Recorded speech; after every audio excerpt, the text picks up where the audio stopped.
Magandang araw mga bata! Kumusta kayong lahat? 1, 2, 3. Tayo na't maging math galing at math talino. Mga tanong bigyang kasagutan, mga problema'y ating solusyonan. Halina't maglakbay sa mundo ng mathematics. Sa ika-4 na linggo ng ikatlong markahan.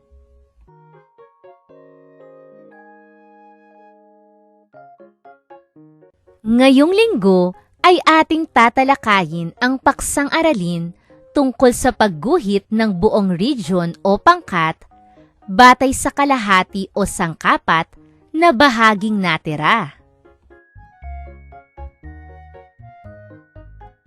Sa araling ito ay matututuhan mo naman ang pagguhit ng buong region o set batay sa kalahati at sangkapat na bahaging natira.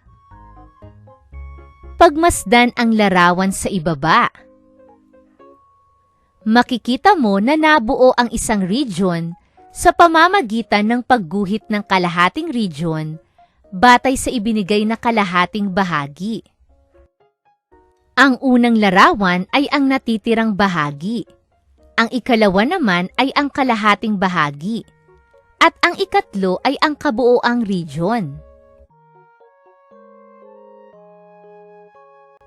Narito ang iba pang halimbawa. Ang natitirang bahagi ay may 6 na bayabas.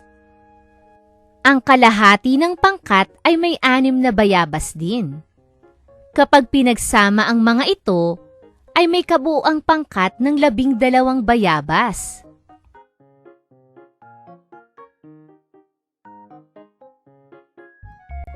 Ang unang larawan ay ang natitirang bahagi. Ang ikalawang larawan ay ang sangkapat na bahagi. At ang ikatlong larawan ay ang kabuoang region.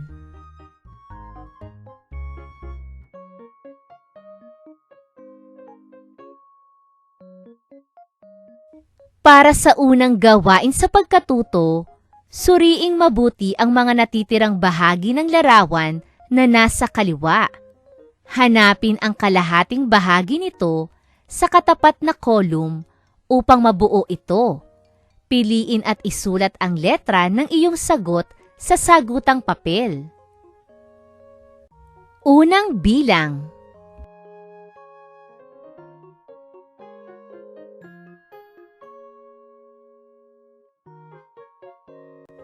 Ikalawang bilang.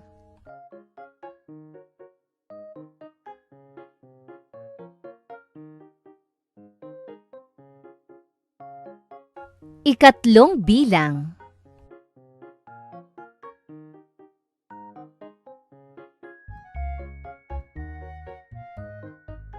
Ika-4 na bilang.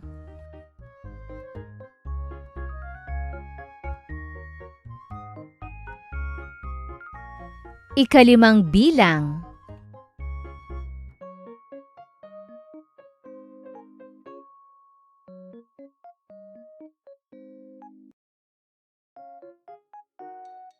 Gawain sa pagkatuto bilang 2. Sa iyong sagutang papel, iguhit ang tamang bilang na dapat idagdag para mabuo ang isang set o pangkat. Una, ang 3 happy face ay kumakatawan sa sangkapat ng isang set.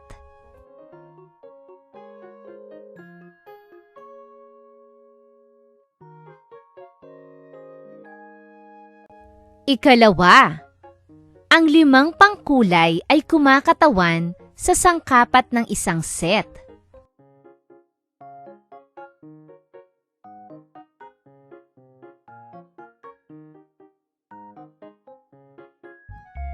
Ikatlo, ang isang gitara ay kumakatawan sa sangkapat ng isang set.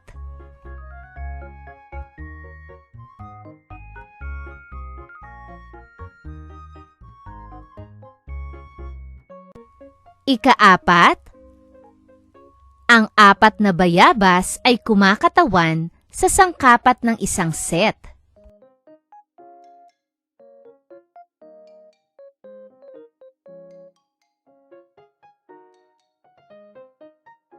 Ika-5, ang 2 bituin ay kumakatawan sa sangkapat ng isang set.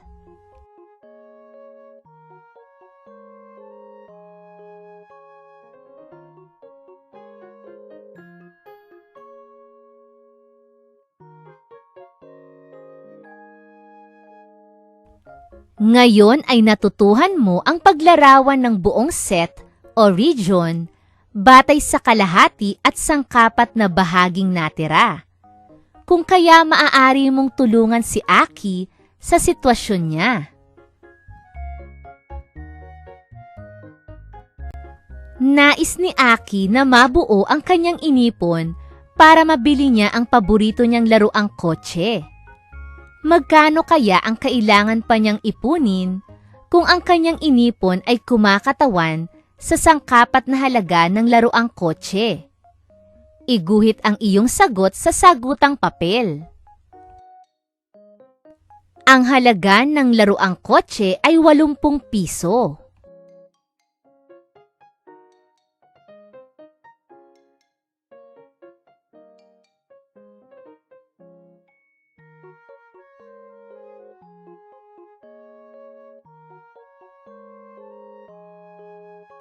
Umaasa akong naunawaan ninyo ang ating aralin sa araw na ito. Maraming salamat sa inyong pakikinig at pakikilahok sa ating mga gawain. Hanggang sa muli mga bata, paalam!